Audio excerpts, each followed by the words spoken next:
Tired of hitting that dreaded no energy wall in battle cats?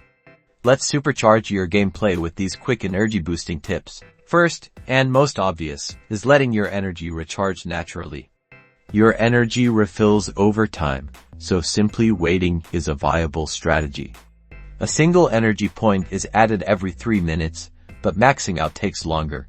Next, unlock treasure rewards in the story mode. Many stages offer treasures that boost your maximum energy capacity. The higher the grade of treasure, the greater energy boost. Be sure to log in daily. Battle Cats often gives energy as daily login rewards, along with other helpful items. Don't miss out on those freebies. Check your missions. Completing certain missions can earn you energy rewards. They're a great way to get extra energy just by playing the game.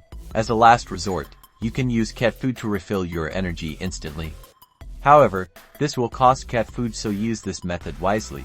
And there you have it. With these strategies, you'll never be stuck waiting for energy again. Get back into the battle and unleash your cats.